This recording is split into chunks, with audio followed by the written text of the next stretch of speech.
for reconditioning. Hello, my name is Charumadi. In this module, we are going to carry out removing and fitting of new pilot bearing, removing and fitting of ring gear in flywheel, realigning a clutch plate, checking condition of flywheel and pressure plate surface for reconditioning. At the end of this exercise, you shall be able to remove and refit the pilot bearing, remove and refit the flywheel ring gear, realigning the clutch plate, checking the condition of the flywheel and pressure plate. Now let us take a look at the equipment, materials and tools required. Tools or instruments. Trainees toolkit 1 number. Straight edge 1 number. Box spanner 1 set.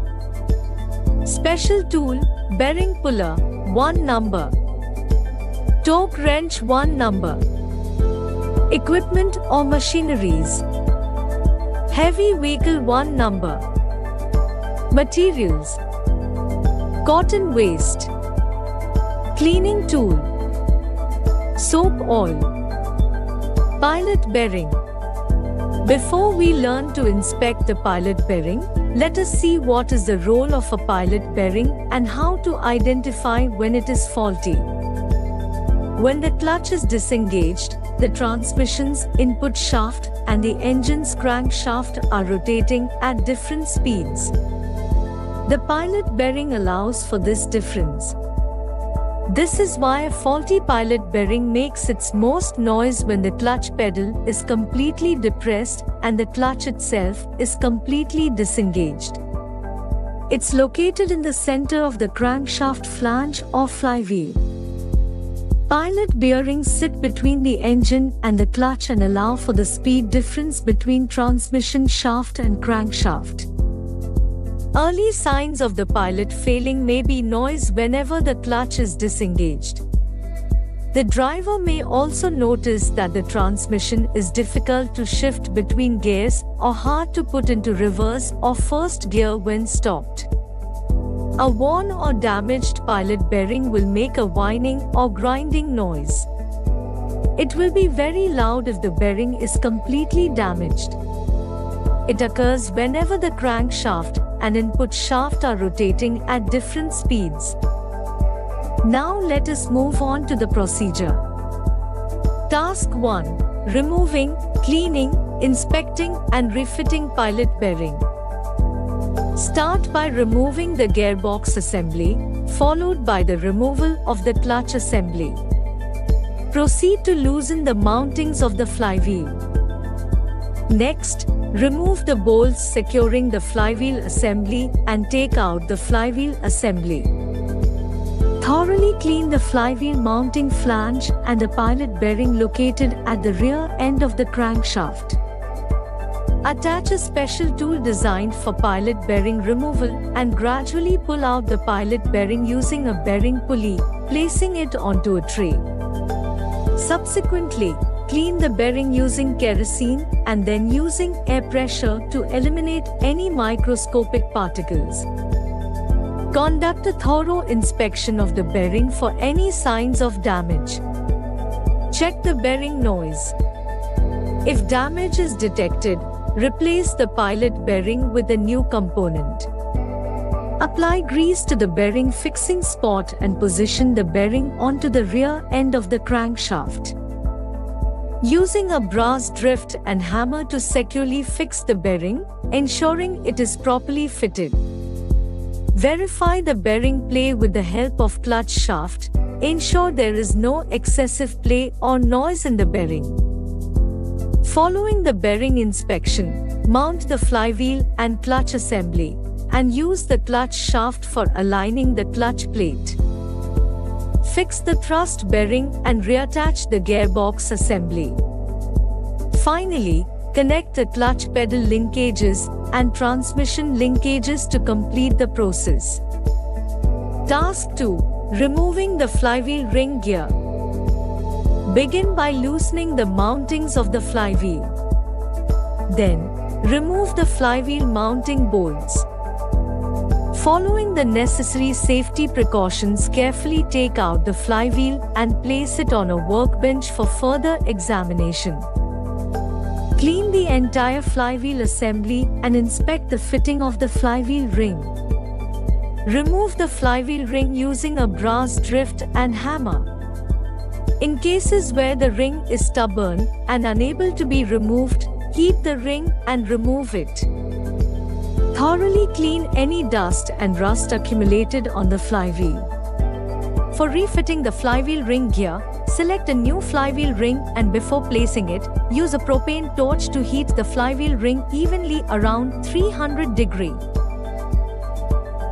Once appropriately heated, position the flywheel ring on the flywheel and make use of a hammer and brass drift to clamp it securely in place.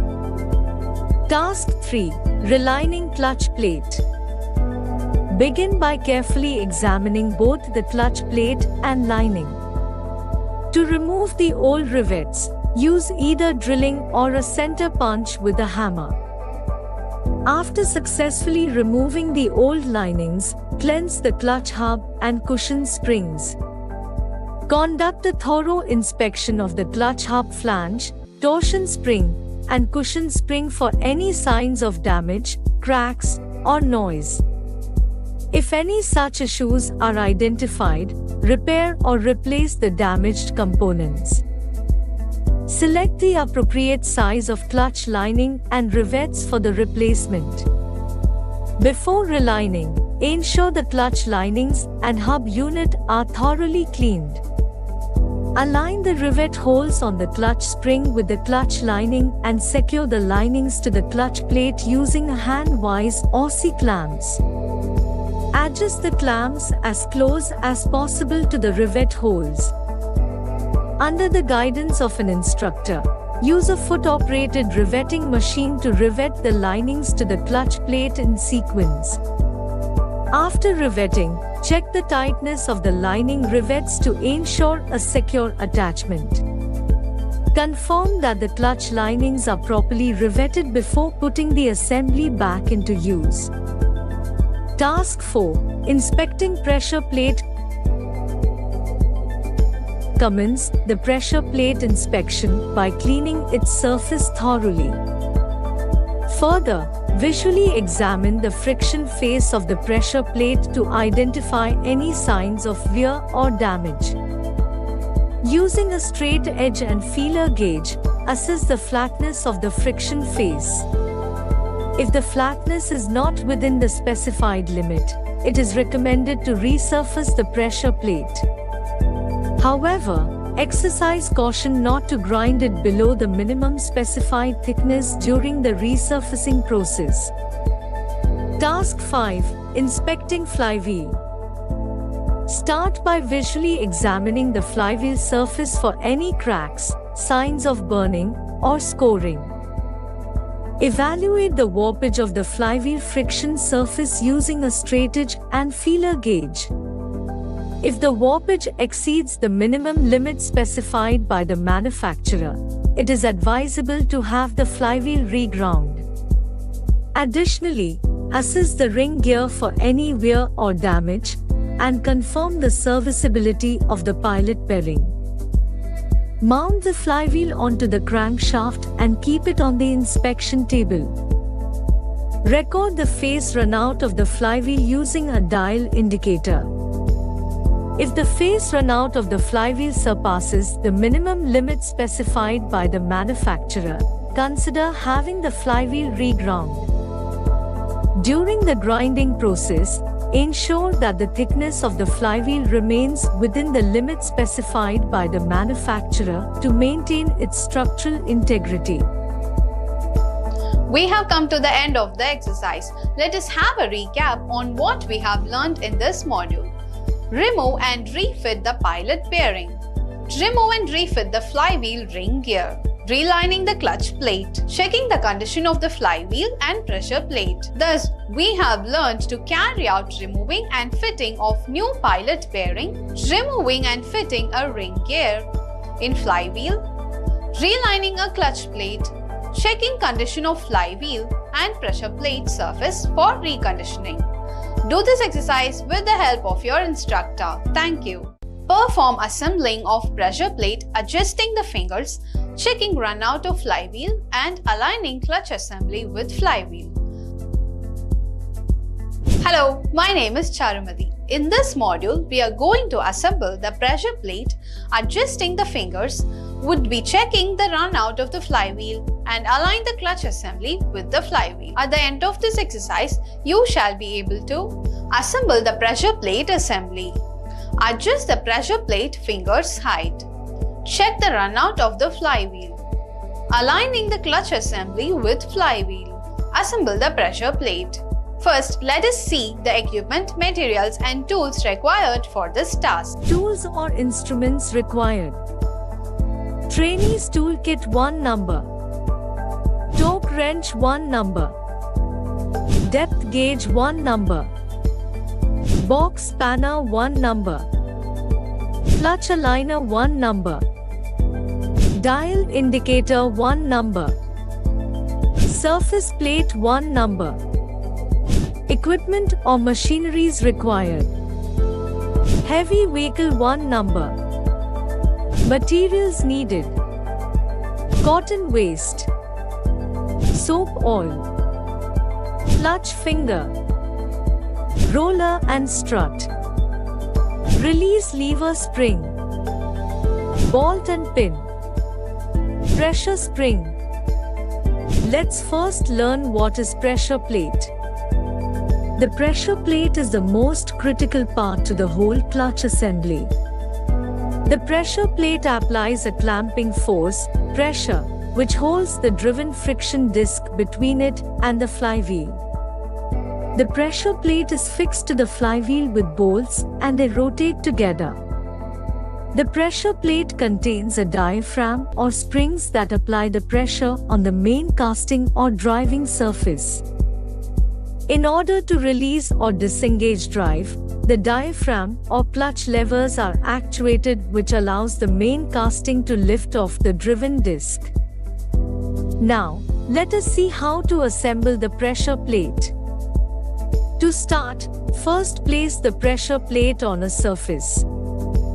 Then, place the pressure spring on the pressure plate. Now, attach the release lever with strut, eye bolt, and pin. Finally, secure the release lever spring in its designated spot. Make sure everything is aligned by matching the marks on both the clutch cover and pressure plate. Finally, put the pressure plate onto the clutch jig.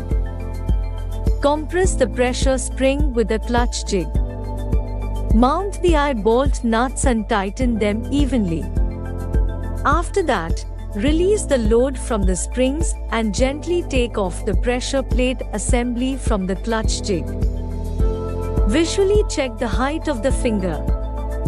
Check and adjust the finger height with the help of depth gauge and spanner. You need to ensure that the finger height is as specified by the manufacturer. Next, let us learn what flywheel runout is. Flywheel runout is measured by the total distance the crankshaft will move front to back when installed in the engine. The crankshaft journals are machined to accept the appropriate bearings that hold the crank in the engine assembly. A predetermined amount of clearance will allow for the crankshaft to turn easily. An excessive amount of clearance will allow the crankshaft to move too much.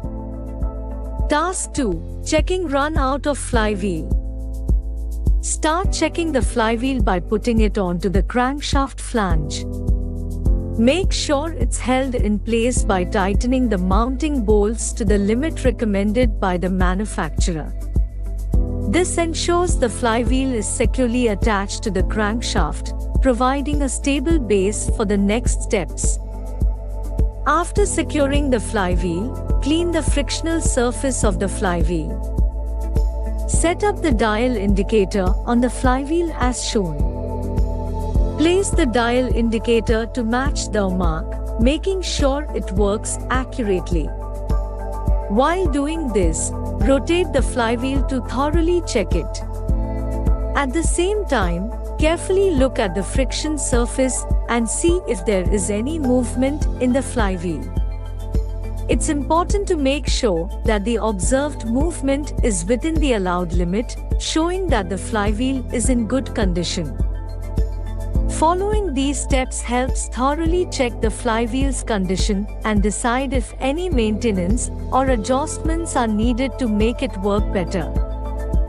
The main purpose of the clutch system is to isolate the movement of the engine from the wheels while driving a changing gears. With proper clutch assembly in place, we can achieve the correct transmission of the engine power from the gearbox, which is then transferred to the vehicle's wheels. Procedure. Task 3. Aligning clutch assembly with flywheel. Start putting things together by placing the clutch plate on the flywheel, keeping the clutch plate's hub opposite to the flywheel. After that, put the pressure plate assembly on the flywheel and the mounting holes with pressure plate. This careful and organized alignment ensures the clutch parts are installed correctly on the flywheel. Move forward by screwing in the pressure plate onto the flywheel, using your hands to tighten them a bit and start the assembly. After this initial step, use the clutch aligner tool to make sure the clutch plate is perfectly aligned in the system. Once the clutch plate is in the right position, tighten the screws of the pressure plate using the recommended force specified by the manufacturer. Doing this makes sure the parts are firmly attached. Conclude the assembly process by removing the clutch aligner. This systematic and step-by-step approach guarantees the secure installation and accurate alignment of the clutch components onto the flywheel. The careful execution of each stage contributes to the overall functionality and longevity of the clutch system within the vehicle. We have come to the end of the exercise. Let us have a recap on what we have learned in this module. We have learned to assemble the pressure plate assembly, adjust the pressure plate finger's height, check the runout of the flywheel, aligning the clutch assembly with flywheel, assemble the pressure plate. We have learned to perform assembling of pressure plate, adjusting the fingers, checking runout of flywheel and aligning clutch assembly with flywheel. Do this exercise with the help of your instructor. Thank you.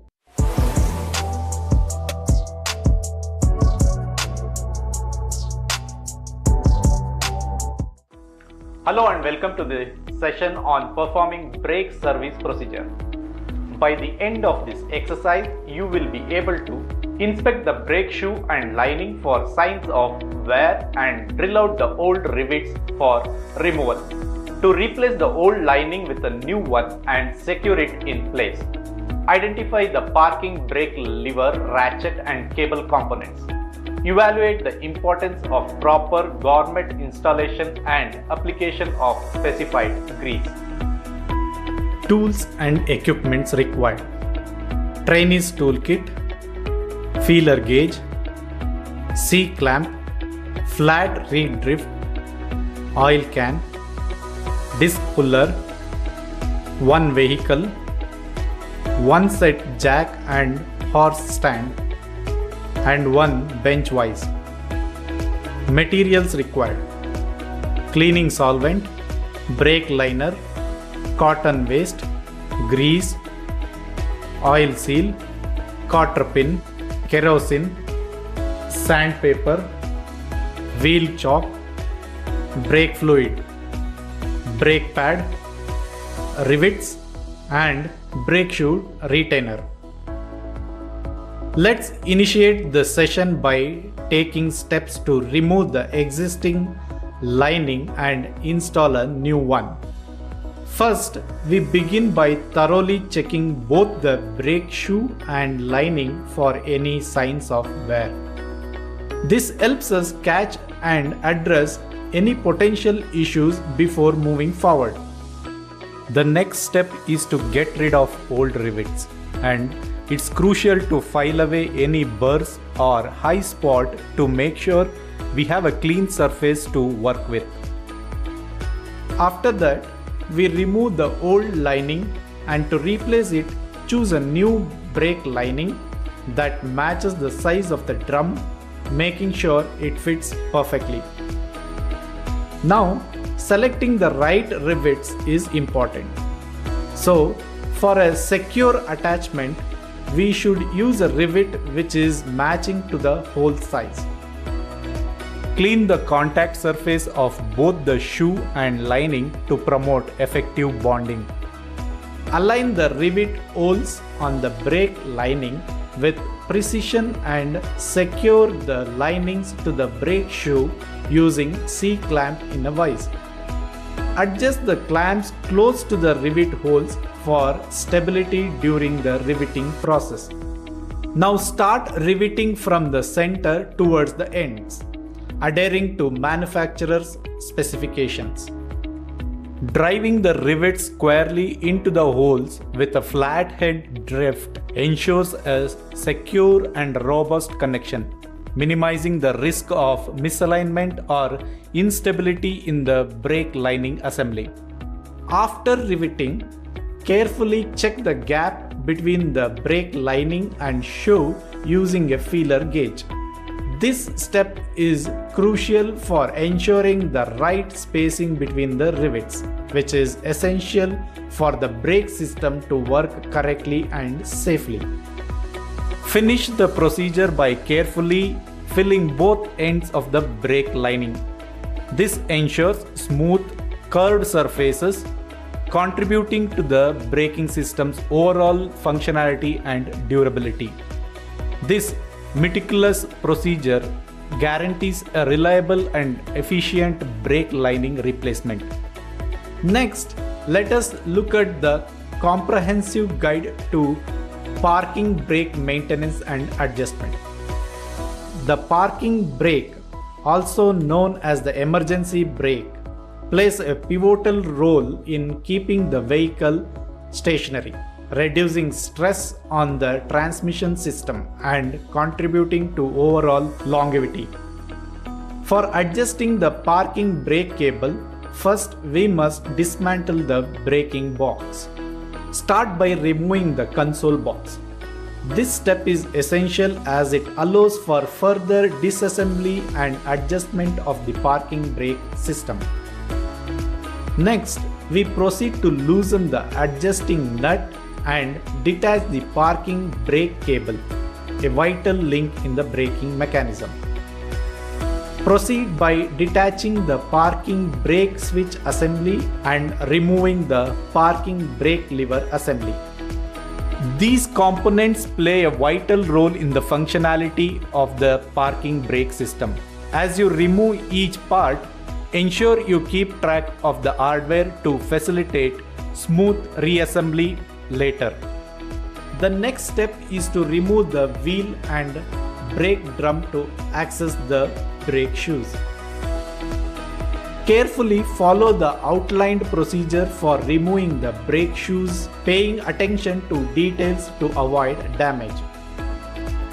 Detach the parking brake cable from the brake shoe and remove the cable retaining in the rear of the backing plate. Additional steps involve removing the rear seat cushion assembly and rolling up the carpet. This step is necessary for accessing the parking brake cable and adjusting its various parts. Moving forward, the disassembly continues by loosening the parking brake cable clamp and removing the entire parking brake cable assembly. This step is pivotal for gaining access to the inner working of the parking brake system. Now, inspect the parking brake lever ratchet for wear and check the parking brake cable for any signs of frying or damage. It is crucial to ensure that each component is in optimal condition for the parking brake system to function effectively. Check for left and right identification marks on the parking brake cables and install them accordingly. This step is often overlooked, but it is essential for maintaining the correct operation of the parking brake system. Moving on to the adjustment phase. Shift the adjust lever all the way back when installing the shoe-to-shoe spring. Install the grommets as directed. Apply a coating of specified grease to the sliding parts of the ratchet plate and ratchet paw. After installing the cable adjuster, proceed to adjust the parking brake lever stroke. This final adjustment is critical for ensuring the proper functioning of the parking brake system.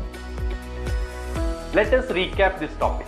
In this topic, you have learned that selecting the right rivet is important for a secure attachment. We should use a rivet that matches the hole size. After riveting, carefully check the gap between the brake lining and the shoe using a feeler gauge. Check for left and right indication marks on the parking brake cables and install them accordingly. Hope you have clear understanding of this. Do this exercise with the help of your instructor. Thank you.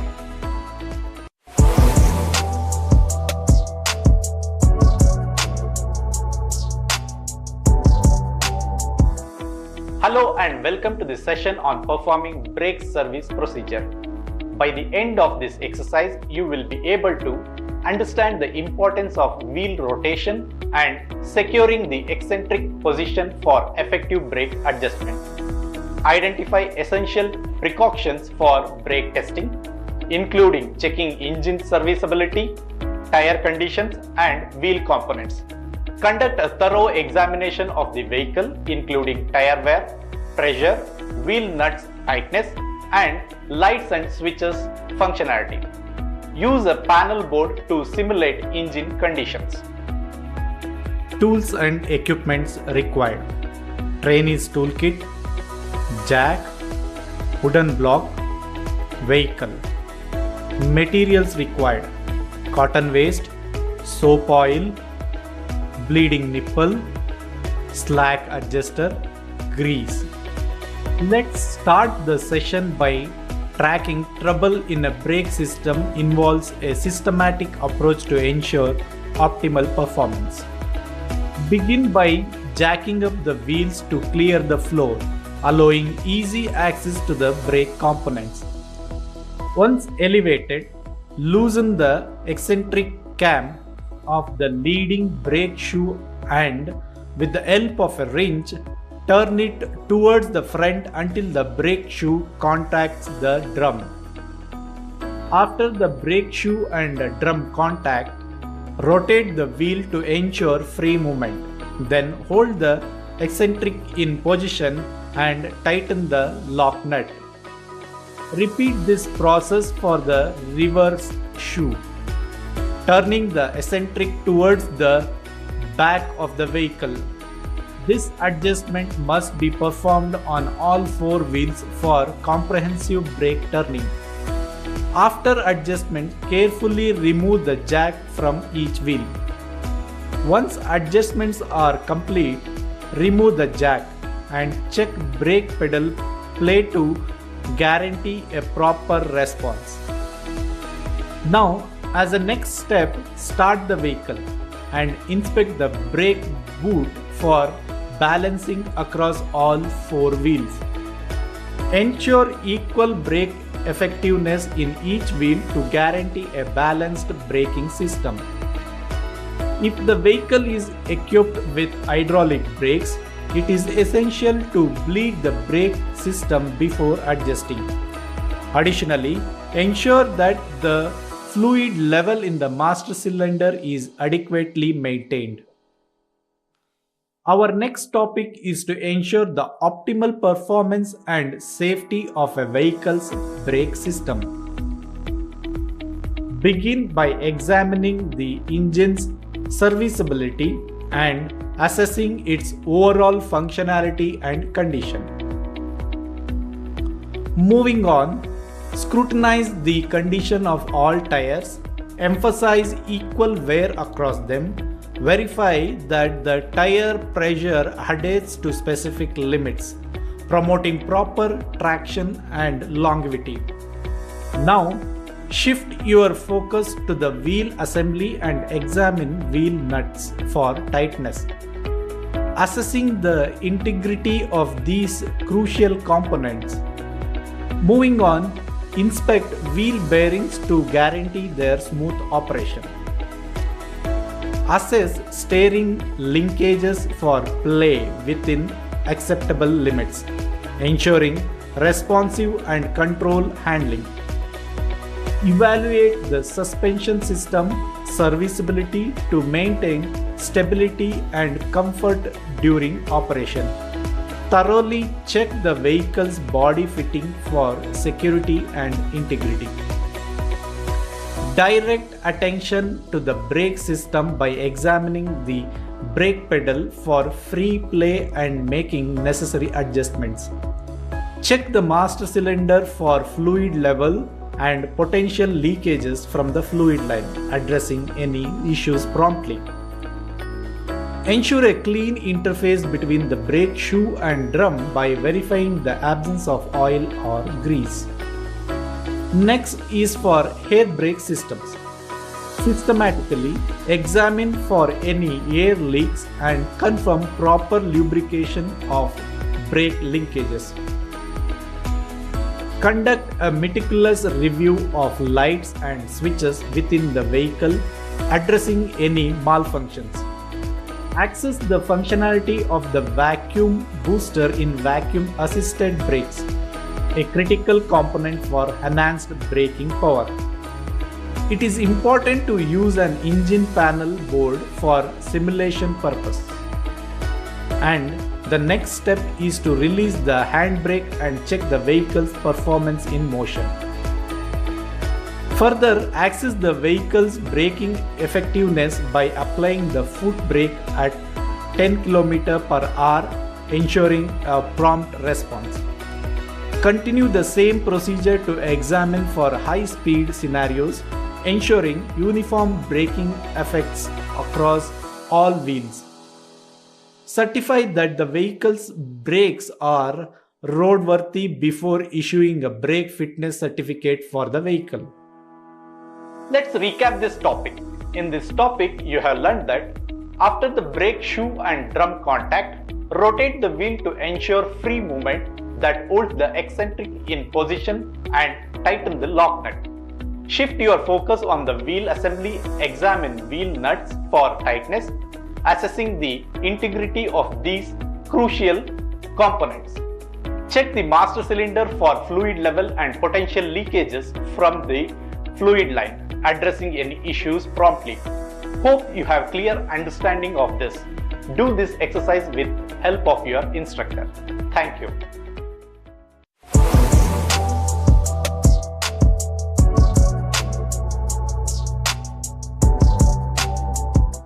Hello and welcome to this session on practice maintenance of ABS system.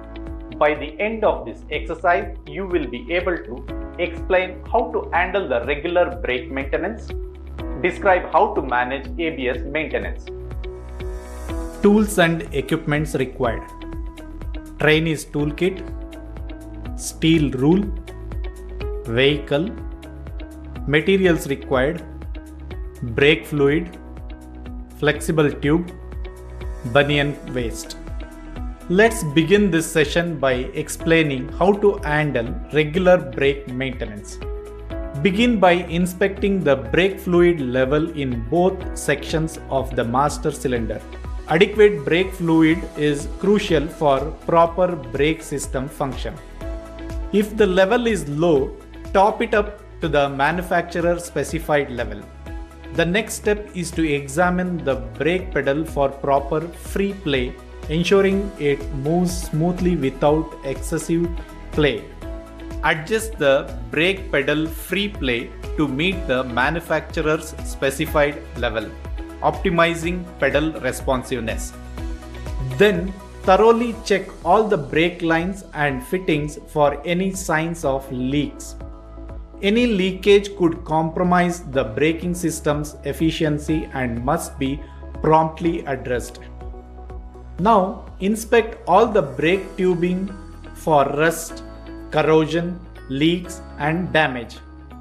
Corroded or damaged brake tubing can jeopardize the integrity of the braking system, making regular inspections crucial for identifying and rectifying issues. Then, you should ensure that each wheel rotates freely. Difficulty in wheel rotation may indicate improper brake release, necessitating attention to prevent uneven brake wear and potential performance issues. Once all the procedures are taken care of, conduct a road test to evaluate the efficiency of the braking system. This provides valuable insight into the brake's functionality under real-world conditions. During the road test, ensure the brake pedal offers proper feeling and responsiveness. Additionally, check the hand lever of the handbrake for proper spring action, confirming its ability to engage and disengage effectively. Let's begin this topic by understanding what is ABS, and we'll also have a look at the maintenance of ABS. ABS, Anti-Lock Braking System. Maintenance is crucial for ensuring the proper functionality of this integral safety feature in vehicles. Begin by checking the ABS wiring harness for any damage or worn insulation.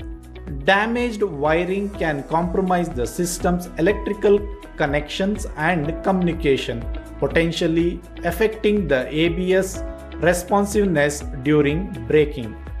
Inspecting all lines and fittings for leaks is essential to prevent hydraulic fluid loss, ensuring the ABS system maintains optimal hydraulic pressure for effective braking. After starting the engine, observe the ABS working light. The light should initially remain illuminated for approximately 5 seconds before turning off, indicating normal ABS system self-check. If the ABS warning light remains continuously lit behind 5 seconds, it indicates a potential problem and requires attention. To identify and rectify faults, a scan tool is employed.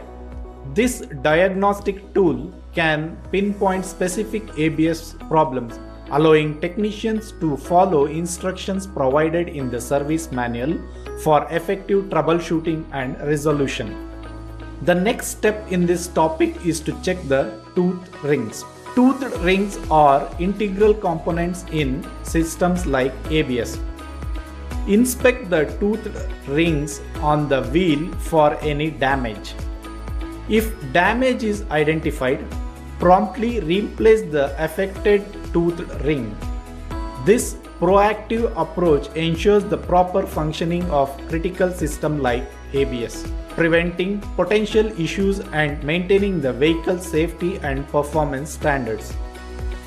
Let's begin this session with ABS bleeding. The process begins by turning the ignition key on and repeatedly pumping the brake pedal until the hydraulic pump motor engages.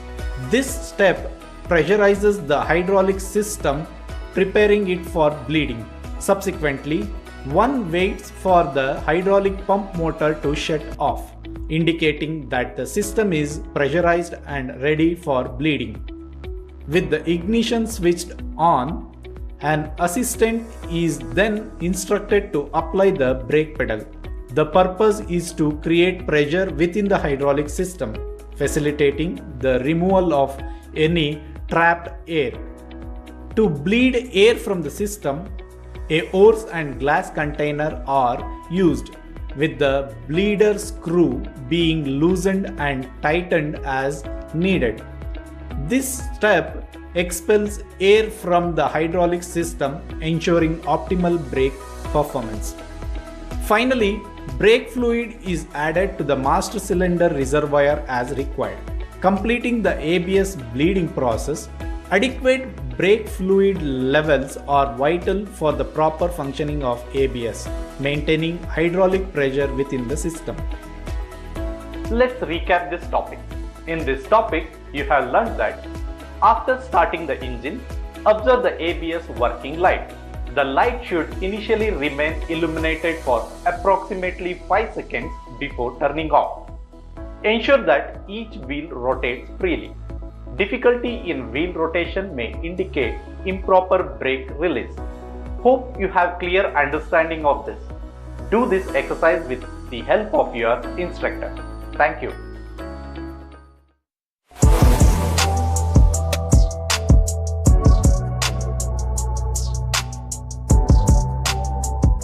Hello and welcome to this session on Perform Troubleshooting Practice with Heavy Vehicle for Engine Not Starting.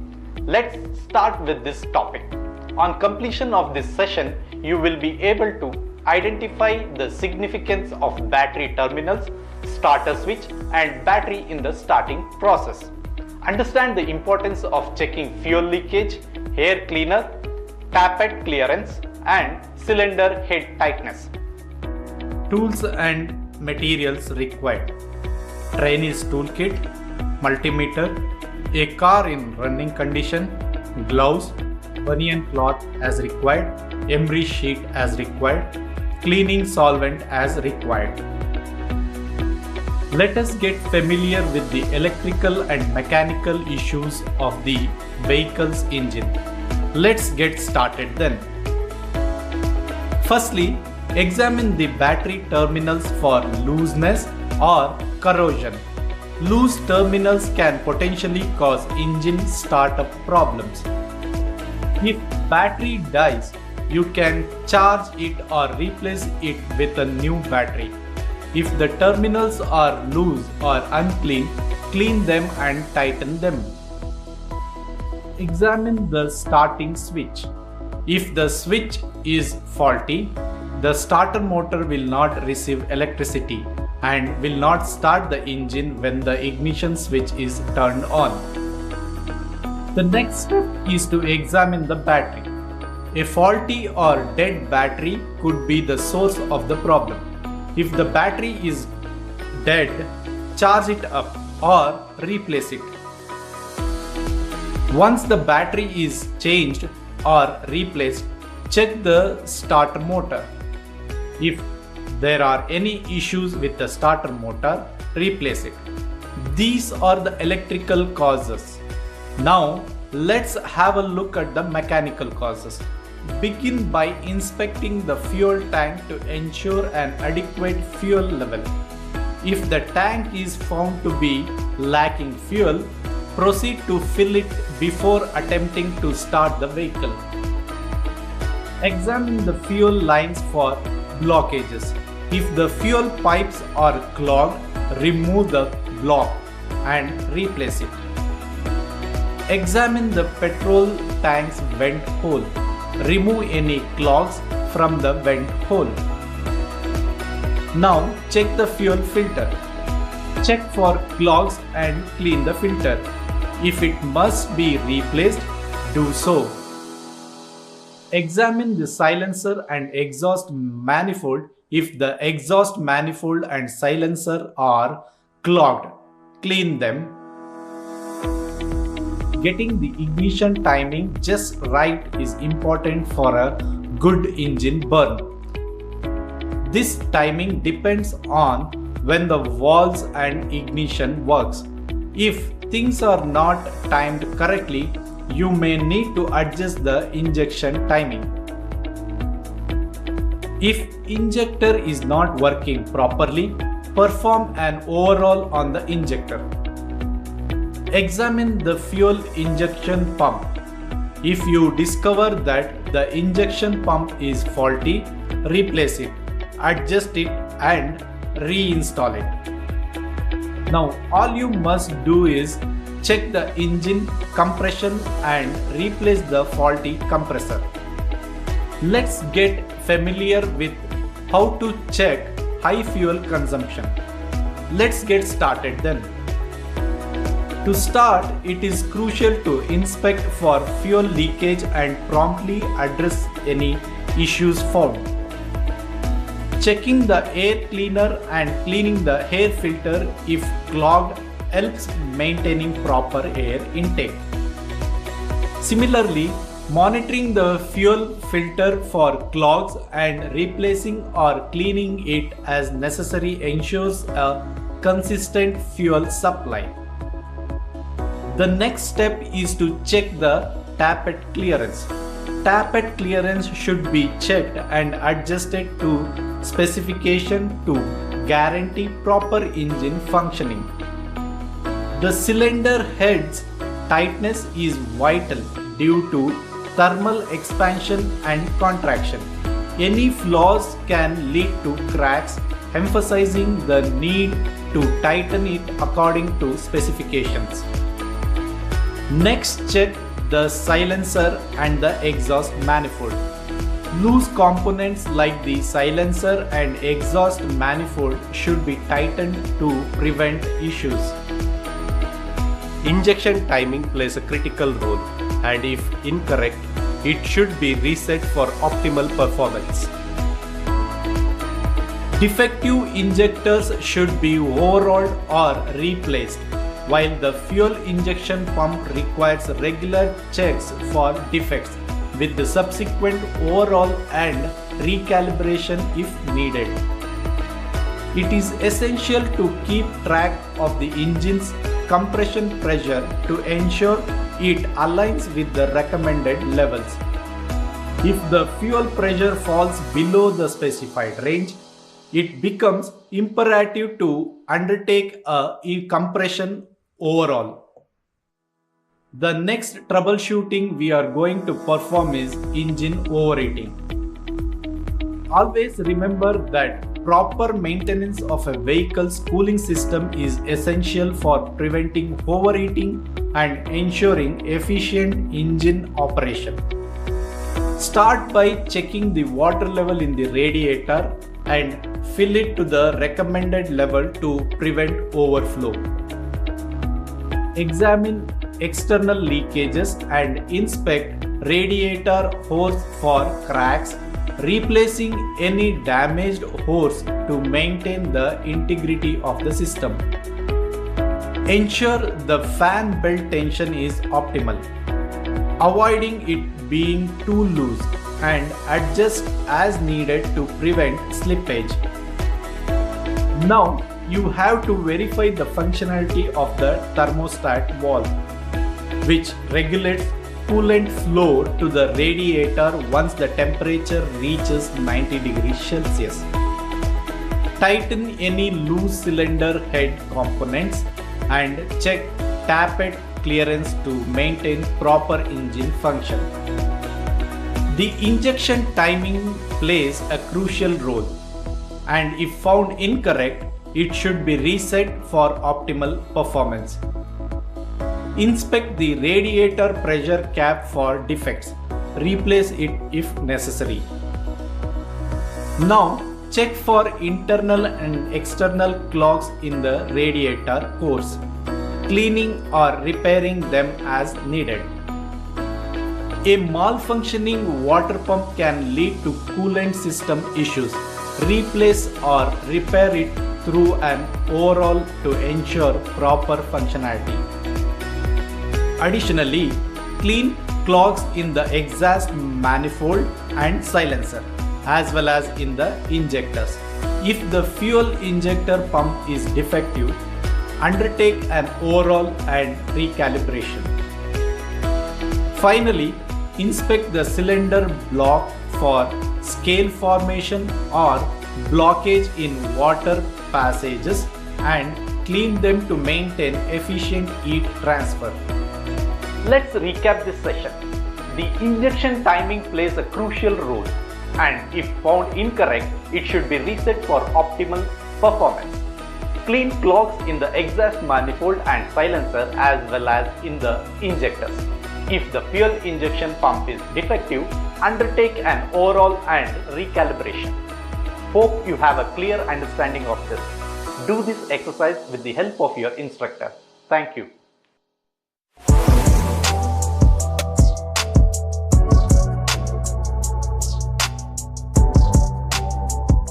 Hello and welcome to this session on performing troubleshooting practice with heavy vehicle for engine not starting. Let's start with this topic. On completion of this session, you will be able to identify the procedure to troubleshoot the excess oil consumption, analyze the high and low oil pressure in the engine. Tools and materials required: trainee's toolkit, multimeter, a car in running condition, gloves, bunion cloth as required, emery sheet as required, cleaning solvent as required. Let's get started to perform troubleshooting for low power generation. Start the procedure by checking for external fuel leakage and any potential clogs in the fuel pipes, promptly addressing and rectifying any issues found. Examine the fuel filter and overflow valve, replacing them if clogged to maintain a consistent fuel supply. You have to regularly inspect the air cleaner, cleaning the filter if clogged to ensure proper air intake. Ensure the cylinder head is securely fastened, avoiding both looseness and over tightening so both can lead to problems. Check and adjust the tappet clearance if it falls outside the recommended specifications. Injection timing is critical for engine efficiency. Reset it if necessary. Inspect the exhaust manifold and silencer for any clogs, cleaning them to maintain proper exhaust flow. Address any defects in injectors through overhauling. A malfunctioning fuel pump can disrupt fuel supply, necessitating an overhaul for proper function. Similarly, a defective fuel injection pump should be overhauled and recalibrated to ensure precise fuel delivery. Finally, monitor compression pressure. If it is weak, an overhaul and adjustment are necessary to maintain the engine's optimal performance. Now, let's begin the troubleshooting for excess oil consumption. Begin by checking the oil level, ensuring it falls within the recommended range. If the level is high, remove the excess to prevent potential issues. Inspect for external oil leakage and address any identified leakages promptly. In the absence of leaks, assess the oil viscosity, and if it is below the specified range, replace it with the correct grade to maintain proper lubrication.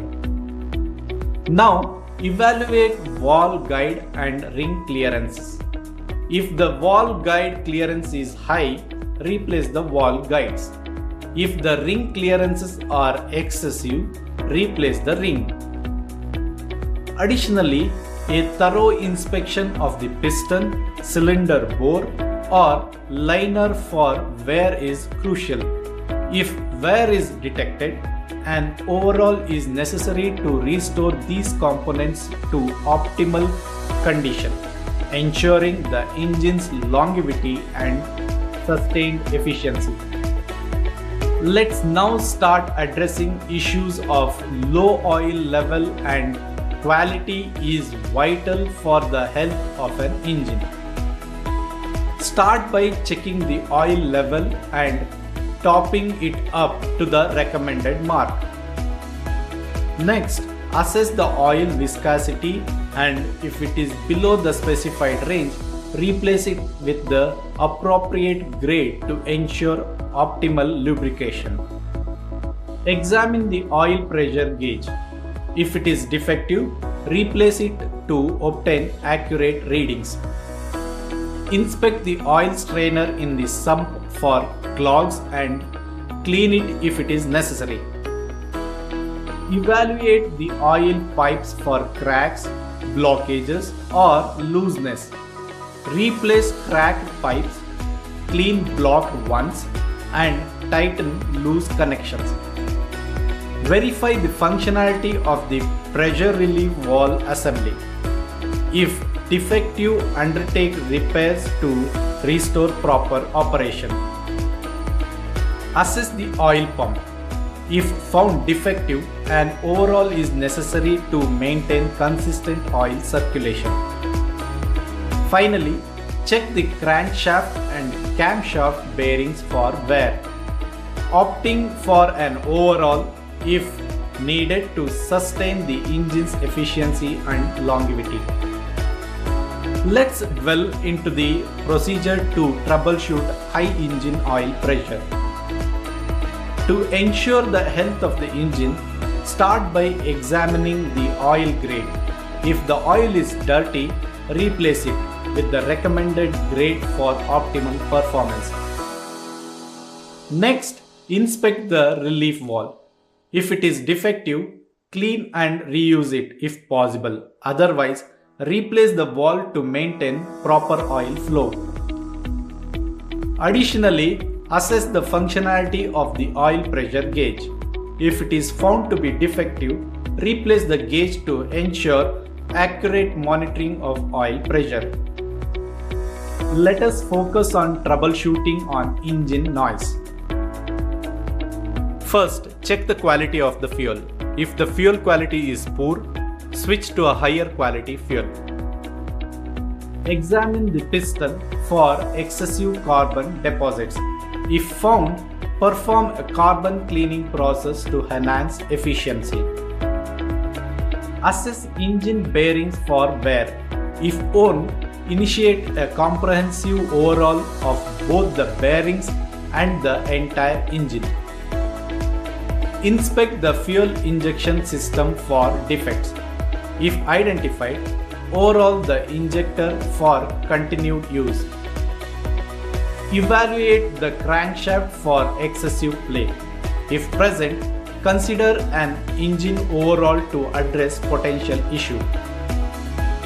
Lastly, check for inadequate lubrication in the big end and main bearings. Rectifying any lubrication deficiencies to promote smoother operation and prevent engine damage. Let's recap this session. First, check the quality of the fuel. If the fuel quality is poor, switch to high quality fuel. To ensure the health of the engine, start by examining the oil grade. If the oil is dirty, replace it with the recommended grade for optimal performance. Hope you have clear understanding of this. Do this exercise with the help of your instructor. Thank you.